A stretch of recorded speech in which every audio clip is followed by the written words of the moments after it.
बिस्मिल्लाहिर्रहमानिर्रहीम।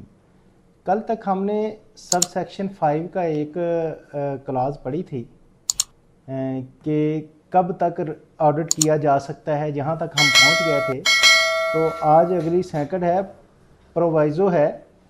प्रोवाइज़ो भी नुमैर साहब आपको पता होगा, लॉ में आपको पढ़ाया होगा क्या क्या प्रोवाइज़ो क्या होता है। अच्छा, प्रोवाइज़ो ऐसा होता है कि बाज़ औक़ात उसको एक्सप्लेन करते हुए नीचे दिया होता है प्रोवाइडेड दैट कि वो उसकी एक्सप्लेनेशन बेसिकली जो पिछला सिस्टम होता है ना, पिछला जो लॉ या क्लास पढ़ी है या सब सेक्शन पढ़ा है, उसको एक्सप्लेन करने के लिए होता है। जैसे कि ये है provided that in case of a person who has not filed return for any of the last 5 complete year. जैसे कि हमने कल पढ़ा था कि 5 ईयर तक का रिकॉर्ड हम कमिश्नर जो है मांग सकता है किसी से, लेकिन कहते हैं कि जी अगर वो उसने कंप्लीट 5 ईयर का ना किया हो, उसने किसी भी रिटर्न ना की हो, तो complete tax year notice under sub section 4 में be issued in respect of 1 और more of the last 10 complete year. कि अगर उसने पिछले 5 साल तक कोई रिटर्न फाइल नहीं की तो फिर उसको नोटिस इशू किया जा सकता है, पिछले 10 साल में सबका या किसी एक साल का भी इशू किया जा सकता है अगर नोटिस। इसी तरह एक और प्रोवाइजो है, provided further that time limitation provided under this sub section shall not apply if the commissioner is satisfied on the basis of the reason to be recorded in written that person who failed to furnish his return has foreign income or own foreign asset। हाँ, अगर commissioner इस बात पे satisfy हो जाता है कि ये इसकी फॉरेन इनकम थी या ये नॉन रेजिडेंट रहा या इसके फॉरेन एसेट्स हैं, तो इसको रिटर्न नोटिस इशू करने की ज़रूरत नहीं है। तो अच्छा, इसके बाद हमारा सब सेक्शन 6 है। सब सेक्शन 6 क्या कहता है, ये सेक्शन 114 का sub section income tax return जिसके तहत फाइल कर रहे हैं उसके हम सब सेक्शन पढ़ रहे थे। Subject to subsection 6A, any person who have furnishing a return discover any omission or wrong statement therein may file revised return subject to the following condition, namely कि आप रिटर्न फाइल कर रहे हैं, return file करते हुए आपसे कोई mistake हो गई है और मिस्टेकनली आपने कैलकुलेशन गलत कर दी या मिस कैलकुलेशन हो गई है, तो फिर सब सेक्शन 6 कहता है सेक्शन 114 का कि आप उस रिटर्न को रिवाइज कर सकते हैं। तो ये जब हम रिटर्न के बारे में पढ़ेंगे ना, तो इसमें भी जब रिटर्न्स का आएगा तो उसमें सब सेक्शन 6 का जो बकायदा आएगा कि सब सेक्शन 6 के तहत आप रिटर्न रिवाइज कर सकते हैं। तो उसने कंडीशंस क्या की, it is accomplished by the revise account और revise audited account as the case में भी, कि अगर वो कंपनी है और उसने रिवाइज अपने अकाउंट्स जो होंगे ऑडिट करवाया होगा चार्टर्ड अकाउंटेंट फर्म से, तो उसके भी रिवाइज अकाउंट और रिवाइज ऑडिटेड अकाउंट देंगे। प्रोवाइडेड दैट द कमिश्नर में waive this condition if the commissioner is satisfied that filing of revised account or audited account is not necessary। हाँ, सब इख्तियार जो है ना इनकम टैक्स ऑर्डिनेंस के, वो सारे कमिश्नर के पास हैं कि अगर कमिश्नर चाहे तो आपको उसका वेवर दे सकता है कि ज़रूरी नहीं जी आप उसकी रिटर्न फाइल करें। ठीक है। The reason for revision of the return in writing duly signed by the tax payer are filed with the return. हाँ, इसके लिए इधर रिटर्न फाइल करते हुए भी जब कभी हो जाए प्रॉब्लम तो उसको रिवाइज करना हो, तो पहले क्यों कहते हैं जी रीज़न आप दें इसकी, जो टैक्स पेयर ने साइन की हो, साइंड हो, duly signed by the tax pair, कि इसकी कोई रीज़न है तो देन हम उसको रिवाइज कर सकते हैं। B a if is accompanied by the approval of the commissioner in writing for revision of return, it is के उसको कमिश्नर से इसकी रिवीजन की कमिश्नर ने उसकी इजाज़त भी दी हो, अप्रूवल भी दी हो, तो फिर वो उसको रिवाइज हो सकता है। अच्छा, सेक्शन 114A है कि बिजनेस बैंक अकाउंट। आपको याद होगा कि हम जब रजिस्ट्रेशन कर रहे थे तो इसमें एक पार्ट था कि बिजनेस का बैंक अकाउंट भी हमने देना है। अब इसमें 114 सेक्शन तक कंप्लीट हो गए, अब नया सेक्शन आ गया है 114A क्योंकि ये इसका हिस्सा था, रिटर्न में ज़रूरत थी इसकी, तो मैंने कहा आपको ये साथ साथ बता दूं कि आपका अगर रिफ़ंड आता है तो उस अकाउंट आपका दिया हुआ होना चाहिए। तो जो सेक्शन 114A है, बिजनेस बैंक अकाउंट क्या है, every tax payer shall declare to the commissioner the bank account utilise by the tax payer for business transaction. Registration करते हुए हमने लास्ट वाला कॉलम था उसका शायद आपने फिल किया था कि इस तरह से अकाउंट होगा, किस इंस्टीट्यूशन का होगा और कौन सा आई बैन के साथ, वो सारा है। दूसरी बात है कि business bank account shall be declared through original और modified registration from the prescribed under section 181। वही 181 की रजिस्ट्रेशन में हम डिक्लेयर कर सकते हैं या उसकी मॉडिफिकेशन में आके हम उसको बता सकते हैं। नेक्स्ट हमारा सेक्शन है 114B, power to enforce the filing of return. ये हम पढ़ तो रहे हैं रिटर्न फाइलिंग करने की, ये ऑफिसर की साइड का एक सेक्शन है, लेकिन मैंने मुनासिब इसलिए समझा कि आपको ये बता दिया जाए कि क्या क्या उसके पास पावर है, आपसे किस तरह से वो इन्फोर्स करवा सकता है। तो अगर हमारा लेक्चर कोई यूट्यूब चैनल पे ऑफिसर सुन रहा होगा तो ऑफिसर को भी अंदाज़ा हो जाएगा कि मेरे पास ये पावर है, और आपको भी अंदाज़ा हो जाएगा कि वो क्या क्या उसके पास किस तरह से इन्फोर्स करवा सकता है। 114B का सब सेक्शन 1 है, notwithstanding anything contain in any other law for the time being in force the board shall have a power to issue a income tax general order in respect of the persons who are not appearing on the active taxpayer list but are liable to be returned under the provision of the ordinance। तो एक तो ये है कि active tax payer list का हमने जिक्र पढ़ा था कि अगर कोई रिटर्न फाइल करेगा तो वो एक्टिव टैक्स पेयर लिस्ट में आ जाएगा, तो उसका जनरल ऑर्डर है कि FBR वो इशू करता है एक। अब अगर आप रिटर्न नहीं फाइल करेंगे तो एक्टिव टैक्स पेयर लिस्ट में नहीं आएंगे। एक तो ये भी उसका इन्फोर्स करने का तरीका हो जाएगा कि कोई रिटर्न फाइल नहीं की तो आपको एक्टिव टैक्स पेयर लिस्ट में नहीं लिया जाएगा। दूसरा क्या है, the income tax general order issue under sub section 1 में entail any or the following consequences of the persons mentioned therein namely. तो उसमें और भी कॉन्सिक्वेंसेज किए जा सकते हैं, एक तो उसको एक्टिव से निकाला जा सकता है और उसके अलावा और क्या क्या एक्शन किए जा सकते हैं। आपने देखा होगा, अगर कभी सुना हो पिछले दिनों में किसी ने कहा यार मेरी सिम बंद हो गई या मैंने रिटर्न नहीं फाइल की थी तो सिम बंद हो गई, ये सुना है किसी ने? आते थे ना आपके पास बहुत सारे लोग कि वो रिटर्न हमारी तो सिम भी बंद हो गई है। तो एक वो लॉ का हिस्सा है, ये क्लास ए है, 114B की क्लास ए है, कानून के तहत वो बात होती है, ऐसे ही नहीं सिम बंद करता है FBR। तो क्लास ए क्या कहता है, disable of a mobile phone और a mobile phone SIM, B discontinuation of electricity connection. ये अब पहला स्टेप अभी सिर्फ उन्होंने FBR ने लिया है, जिसकी वजह से आपको पता है कि आपके वो टैक्स प्रोफेशनल में बहुत सारे लोग आए कि हमारी तो सिम बंद हो गई या बहुत पुरानी उन्होंने रिटर्न नहीं फाइल की। ये अभी सिर्फ सिम वाला प्रोसेस हुआ है, यही किया था।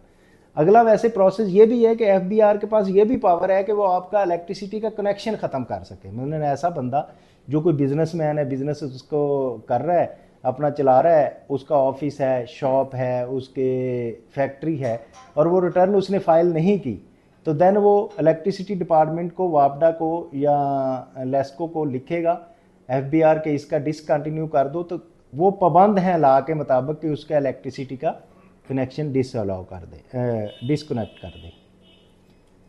इसी तरह जिस तरह इलेक्ट्रिसिटी का है, इसी तरह डिसकंटिन्यूशन ऑफ गैस कनेक्शन भी डिसकंटिन्यू होगा। और फिर उसके बाद restriction on the foreign travel, ये अभी बहुत चल रहा है और लोग बड़े परेशान हैं, ख़ासकर जो बाहर जाने वाले ओवरसीज़ जो है ना, वो अक्सर कह रहे हैं कि यार ये रिस्ट्रिक्शन लग जानी है तो हमें फाइलर होना है, क्या है, कब लगनी है, ये ना हो कि हम एयरपोर्ट पे जाएं और उधर हमें रोक लें। तो ये लॉ है, मतलब सब क्लास डी है, 114B का सब क्लास डी है, restriction on foreign travel from the country for the citizen of Pakistan. लेकिन उसमें कुछ एक्सक्लूजन है, ये एक कुछ फ़ायदे वाली बात है जी कि एक्सक्लूजन किन किन को पर्सन है, holding a national identity card for the overseas Pakistani, के वो ओवरसीज़ है, पहले ही बाहर रह रहा है, नॉन रेजिडेंट है हमारे लिए, तो उसके लिए एक तो नाइकॉप उसके पास हो, माइनर हो, बच्चों को नहीं रोका जाएगा कि वो भी चले जा सकते हैं। फिर स्टूडेंट्स हैं, उमैर साहब आपने जब 12 लॉ करने जाना है तो आपको भी वो प्रॉब्लम नहीं होगी, फाइलर होना हो साथ साथ। तो आप हार्वर्ड में इंशाल्लाह जाएंगे तो आपको भी कोई प्रॉब्लम नहीं होगी कि आप फाइलर हैं या नहीं हैं, स्टूडेंट। अच्छा, पर्सन प्रोसीडिंग्स अब्रॉड फॉर हज, और हज उम्रा में जाने के लिए काजमी साहब आप करीब करीब हैं बड़ों में तो इंशाल्लाह अल्लाह सबको करवाए। और उम्रे के लिए जा रहे हैं तो वो भी फाइलर हैं या नहीं है, उनके लिए कोई पाबंदी नहीं होगी। And any other class of person as notified by the board, या बोर्ड किसी और को भी एक्सक्लूड कर देता है। जब ये आता है ना, बोर्ड की पावर दे दी जाती है तो इसमें से किसी और को भी एक्सक्लूड करना चाहे तो कर देता है। तो ये बहुत इन है आजकल, इससे बहुत सारे लोग जो है ना डरे हुए हैं। तो मैं इसमें आप ये बात नॉमिनेट कीजिएगा जब वीडियो आप उसमें करने लगेंगे ना कि हज उम्रा और बिजली का मोबाइल फ़ोन का बंद होना, ये वो इन चीज़ों को मेंशन कर दीजिएगा, क्योंकि ये लोगों की बहुत डिमांड है, क्वेश्चंस आते हैं तो उनको लॉ से पता चल जाए कि लॉ क्या इसके बारे में कहता है। सर ये जो ECL होती है, एग्जिट कंट्रोल लिस्ट, वो भी FBR कंट्रोल करता है या वो नैब? नहीं, नैब भी नहीं करता, वो करती है ministry of interior. Basically ministry of interior के वजारत दाखिला जो है ना, इसका नहीं, इससे कोई तल्लक नहीं है। लेकिन उसमें ये है कि उनको मेंशन कर दिया जाता है FIA को या कस्टम्स को, जो जहाँ से जा रहे होते हैं, कि आपने इसको इन लोगों को रोकना है, तो वो उसके तहत रुक जाएंगे। लें जी, एक और सेक्शन हमारा कंप्लीट हो गया। अब इसके बाद आता है 115 सेक्शन क्या है? Person not required to furnish a return of income. कौन से लोग हैं जिनके लिए ज़रूरी नहीं है कि वो रिटर्न फाइल करें? The following person shall not be required to furnish a return of the income for tax year solely by reason of sub class. लेकिन इसमें कहता है कि वो सोली रीज़न जो सब क्लास हमने पढ़ी है 3, 4, 5 and 4 of class B of सब सेक्शन 1 ऑफ सेक्शन 14, जिसमें हमने पढ़ा था कि कौन कौन रिटर्न फाइल करेंगे, उसको मद्देनज़र रखते हुए कहते हैं जी विडो जो है उसके लिए नहीं compulsory. An orphan below the age of 25 year, disable person in case of ownership of immovable property in non resident person, कि उसके पास ऑनरशिप तो इधर है, इमूवेबल प्रॉपर्टी है, लेकिन खुद नॉन रेजिडेंट है, इधर नहीं है। लेकिन ये ऊपर वाली क्लासेस के वो कहते हैं जी इनको मद्देनजर रखते हुए, मतलब तो फिर क्लॉज में अगर वो फॉल कर रहा है तो फिर तो करना ही करना, फिर तो करना है, बेशक वो डिसेबल है, जो भी है जी। जब कंडीशन लगा दी जाती है ना, जब कंडीशन लगा दी जाती है तो तब वो कंडीशन को फुलफिल करना जो है ना वो ज़रूरी होता है जी। यहाँ तक कोई क्वेश्चन? इसमें आपके लिए खुशखबरियाँ हैं कि स्टूडेंट्स ना भी फाइलर होंगे तो वो जा सकेंगे बाहर, और अगर हज उम्रे के लिए जाने वाले हैं उनके लिए भी वो भी बाहर जा सकते हैं। तो कोई क्वेश्चन इसमें से आपके जहन में आ रहा हो? लॉ से रिलेटेड क्वेश्चन है। आपने कभी कहा था कि जो FBR का इदारा है इसके पास ये इख्तियार है कि वो लिस्ट में और भी लोग ऐड करता रहता है या इस तरह के नोटिफिकेशन जारी करता है। जी जी सर, ये जो इख्तियार है ये आपको लेजिस्लेशन से ही मिलता है, ये मतलब डेलीगेटेड पावर है ये, या फिर ये बस इस तरह, मतलब मैंने तो वो ज़ाहिर सेक्शन रीड नहीं किया कि जिस लिखा हो गया FBR के इख्तियारात कहाँ से हैं, कैसे हैं। वेरी गुड, आपके ये बड़ा अच्छा क्वेश्चन है, इसमें बड़ी क्लियरिटी आ जाएगी इस हवाले से। मैं ज़रा ना पीछे चला जाता हूँ उस सेक्शन में। अब ये जो बात हो रही है ना, ये जो लॉ है ये वो है जो असम्बली से प्रूव हो गया, ठीक है। ये लॉ कैसे बना? इसका बिल पेश हुआ नेशनल असम्बली में, MNs ने वोट दिए, ये लॉ अप्रूव हुआ, फिर सेनेट में गया, सेनेट में जाके अक्सरियत के साथ अप्रूव हुआ, तो ये लॉ बन गया। अब ये जो बात इन्होंने लिखी हुई है ना, class of person as notified by the board, तो ये सिर्फ सेक्शन 114 के लिए ये बात कही गई है कि इसका नोटिफिकेशन जिसमें नोटिफाई बाई बोर्ड लॉ में होगा उसका सिर्फ नोटिफिकेशन कर सकेगा। अगर जैसे हम अगले सेक्शन में आ गए, इसमें अब इन्होंने ये बात नहीं लिखी आगे कि अगर बोर्ड नोटिफाई करना चाहे और को तो कर दे, ऐसे ही है ना, तो इसमें वो पावर नहीं होगी। तो ये मतलब वो लॉ बेसिकली उधर से ही बना जहाँ से बेसिक लॉ बनता है पाकिस्तान का, लेकिन उसमें लॉ में ये ऑप्शन उस सेक्शन में, उस सेक्शन में ये ऑप्शन रख दी गई उस लॉ के कि आप इसमें कर सकते हैं। ले जी आगे, हमारी जो हाफ 50% जो होती है वो ऑलमोस्ट इनकम टैक्स रिटर्न होती है और 50% जो है वेल्थ स्टेटमेंट होती है। तो इसमें सेक्शन जो है 116 डील करता है, 116 वेल्थ स्टेटमेंट को।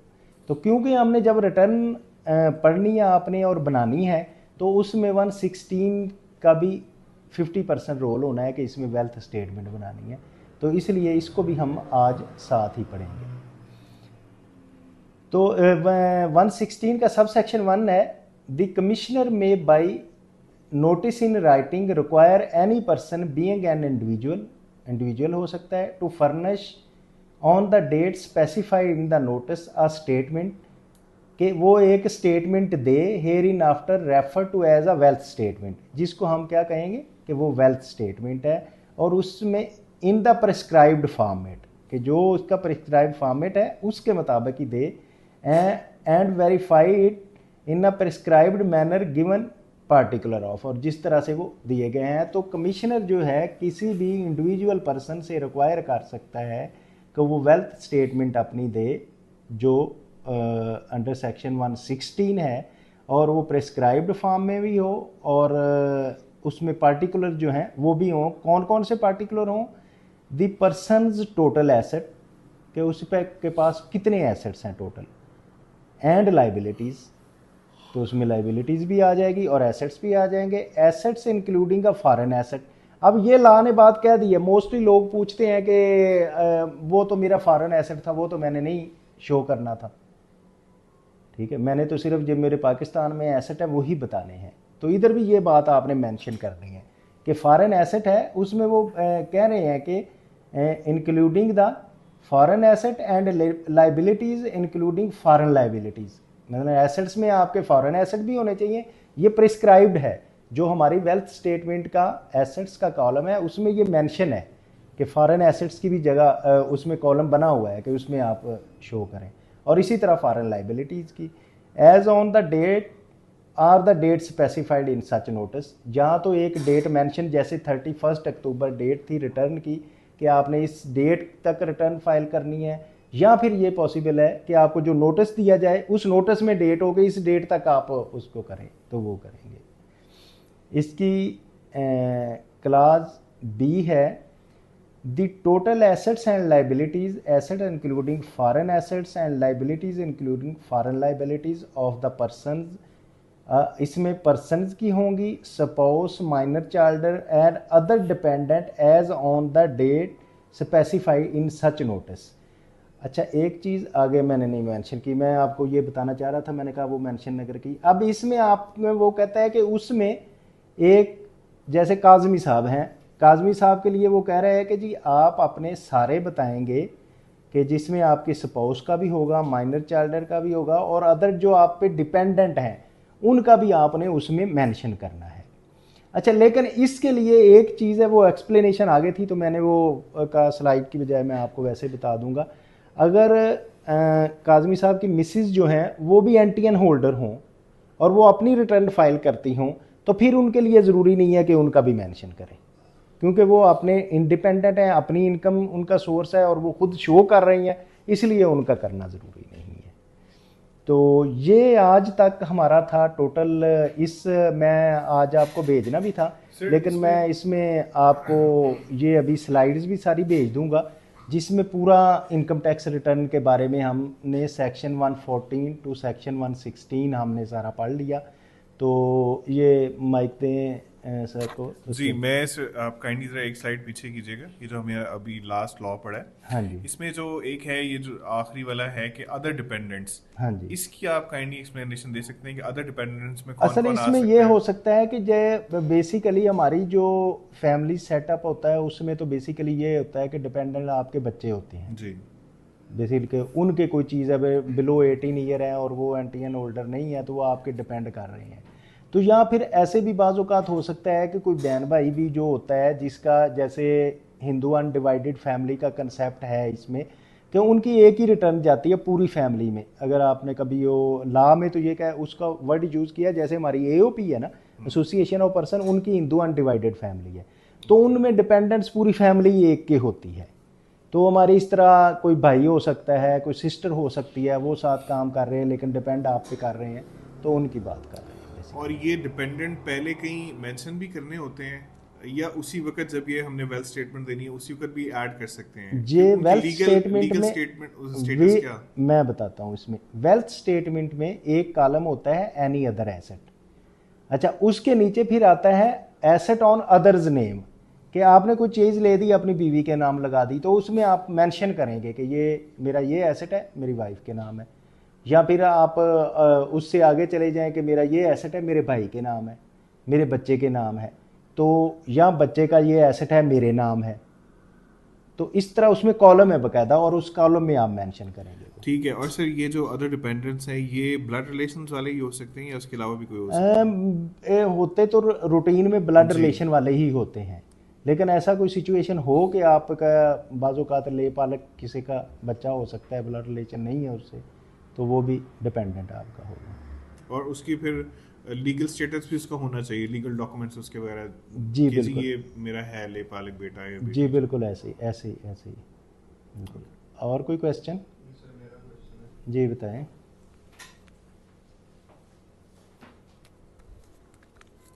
अच्छा सर मेरा क्वेश्चन ये है, अगेन सबसे पहले बेसिक्स से मैं स्टार्ट करता हूँ आपसे। हाँ। क्वेश्चन ये है कि वेल्थ स्टेटमेंट और इनकम टैक्स रिटर्न में डिफरेंस क्या है? Very good.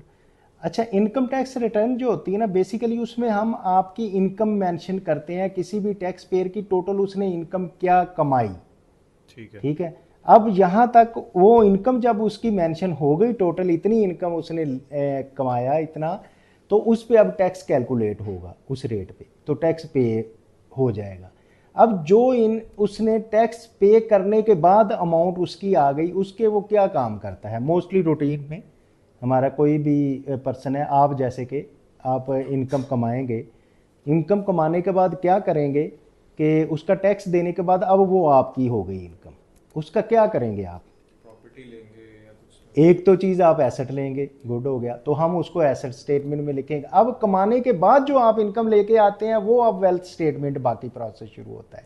उसमें दो सोर्सेज हो सकते हैं, या तो आप उसको एक्सपेंस करेंगे, घरेलू एक्सपेंस करेंगे, वो भी वेल्थ स्टेटमेंट का हिस्सा है, उसमें सारे एक्सपेंसेस के कॉलम है, वो अब जब हम करना शुरू करेंगे तो आपको सारे बताएंगे हम।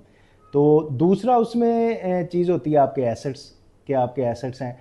फिर तीसरा एक रिकॉन्सिलेशन होती है कि आपने हो सकता है उसमें से कुछ गिफ्ट दिए हों, हो सकता है आपको अपनी इनकम के अलावा कोई गिफ्ट आए हों, हो सकता है कि आपको फॉरेन रेमिटेंस आई हों, इनहेरिटेंस से आपके पास पैसे आए हों।